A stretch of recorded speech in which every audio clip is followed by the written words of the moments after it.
Okay, so we have started our fifth unit from last lecture, and the fifth unit is all about the functions in C. ठीक है, so basically functions क्या होते हैं, declaration कैसे करना है, scope कहाँ पे है फंक्शन का, ये सारी चीज हम लोग ने देख ली थी. ठीक है, सो उसके बाद नेक्स्ट टॉपिक है लाइब्रेरी फंक्शंस. सो लाइब्रेरी फंक्शंस के बारे में हम लोग ने चैप्टर 1 में बात की थी.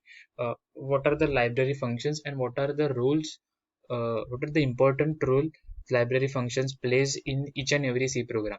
So the example of our C library functions, library program ने library functions are stdio.h and conio.h, या फिर हम लोग ने जो अभी नॉर्मली देखे है वो वैसे string.h है, math.h है, assert.h है. there are so many library functions, but to to know the basic concept of the fundamental concept of C, we normally use the stdio.h, which is standard input output, and conio.h, which is concatenation of input output, जो हम लोग ने अब तक use की है. ठीक है, सो देखते हैं वो लाइब्रेरी फंक्शंस क्या है सी में. ठीक है, ओके. सो लाइब्रेरी मीन्स लाइक अपनी नॉर्मल लाइब्रेरी रहती है. ये मैंने एग्जांपल दिया था स्टार्टिंग वाले लेक्चर में भी.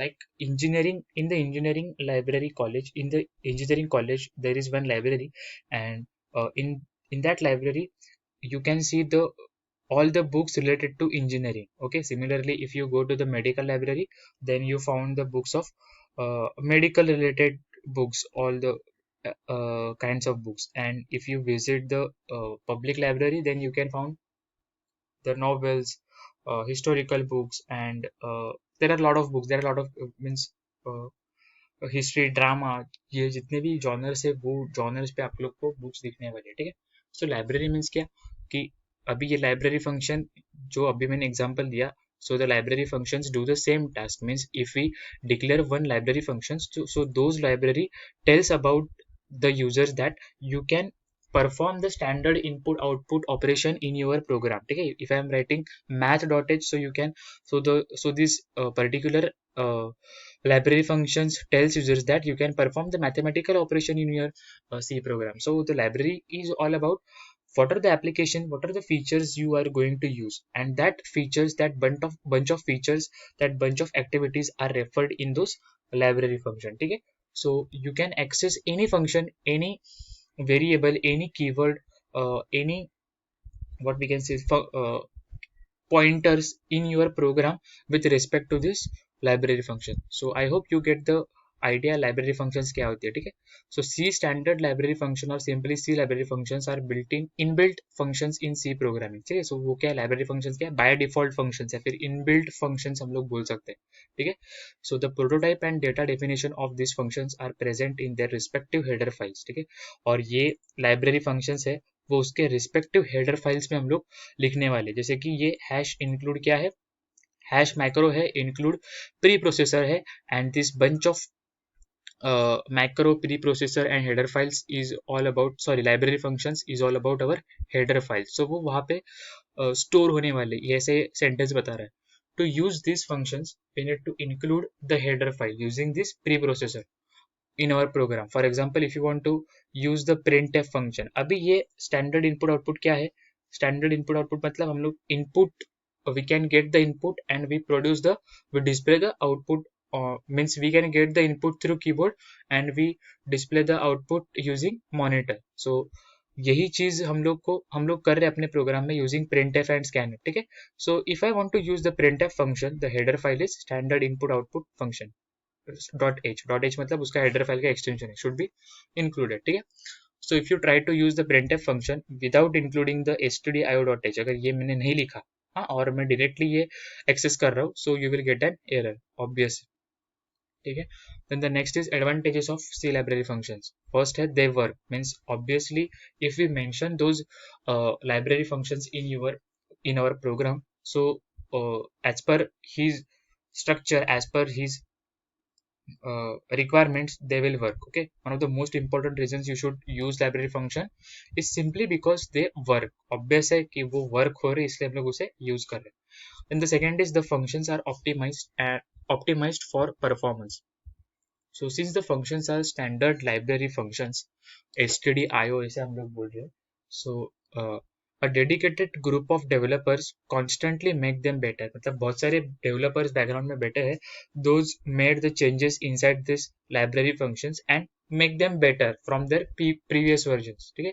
So in the process they are able to create the most efficient code optimized for maximum performance. So obvious है, अगर मैं कोई चीज बना रहा हूँ as a developer, so I can build that thing more appropriate, more stylish, more क्या बोल सकते हैं हम लोग, sophisticated. ठीक है?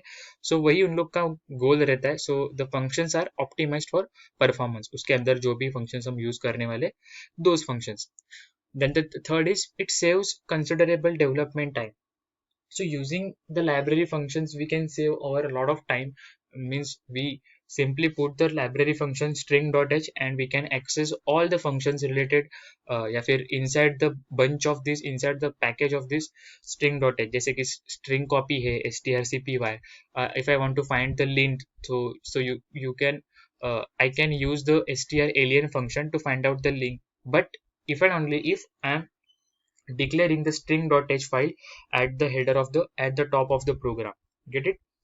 Okay. And the last is the functions are portable. Means with ever changing real world needs, your application is expected to work every time.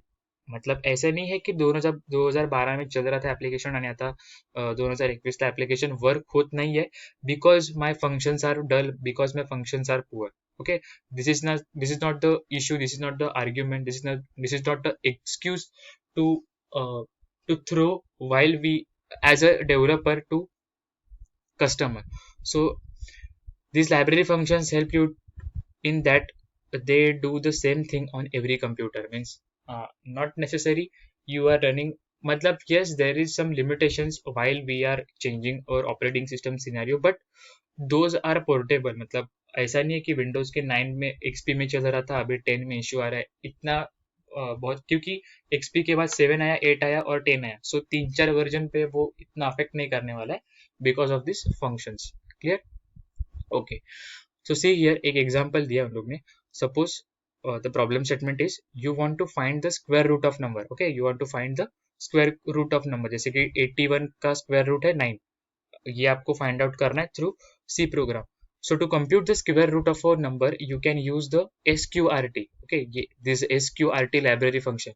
But to use this library function, we have to define math.h header file.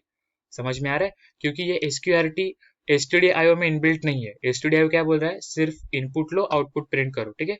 But if you want to print directly sqrt, मतलब आपको if condition या फिर for loop लगाने की जरूरत नहीं है. सारा लॉजिक ये sqrt फंक्शन में ही है.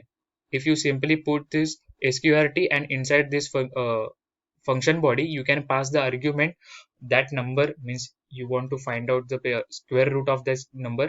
So you simply put this number inside this parenthesis, so you will get the square root of that individual number. So to do that, you have to mention the math.h at the top of the program. That's it. Simple इतना ही करना है.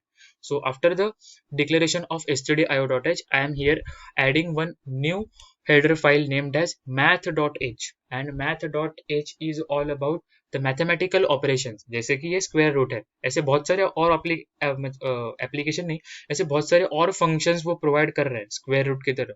पर हमारा problem statement था you have to find out the square root. So we have seen this square root example. ठीक है? So inside the main function I am creating two variable named as num and root, and they both have the same data type named as float. Okay, after that I'm printing one line, one statement as enter a number, and getting the value using the scanf. अभी ये printf और scanf भी function है जो हम लोग को provide कर रहा है facility stdio.h library function. clear? okay. Okay, उसके बाद है रूट नाम का जो मैंने अभी नम में उसके में नंबर की वैल्यू में ले रहा हूँ. देखो एंटर नंबर 12 लिया स्कैनएफ से. हाँ, and computer the square root of num and root this blah blah blah. Okay, so this is my command, and with using this root variable, I am accessing the math.h function named as sqrt. sqrt का full form क्या है? Square root. हाँ, so हम लोग square root find कर रहे हैं और ब्रैकेट में means as a argument as a क्या बोलते हैं हम लोग उसे, फंक्शन एज अ एलिमेंट हम लोग पास कर रहे हैं ये नम की वैल्यू को जो ऊपर हम लोग ने लिया, मतलब 12 को हम लोग पास कर रहे हैं, ठीक है। सो स्क्वायर रूट ऑफ 12 जो जितना रहेगा ये फाइंड आउट कर लेगा and after that I am printing this square root. हाँ, so square root of percentage 2f, so percentage 2f मतलब क्या, ये जो नम की वैल्यू है वो प्रिंट होने वाली है, क्योंकि पहले क्या मैंने स्कैन किया नम, सो 12 इज इक्वल टू उसका रिजल्ट, रिजल्ट प्रिंट किया 3.46 उसका समथिंग वैल्यू है, ठीक है। So see here there are, ये देखो इतने हेडर टाइप्स है, लाइब्रेरी फंक्शंस है, not the header files, okay, we can you can say the library functions and different header files.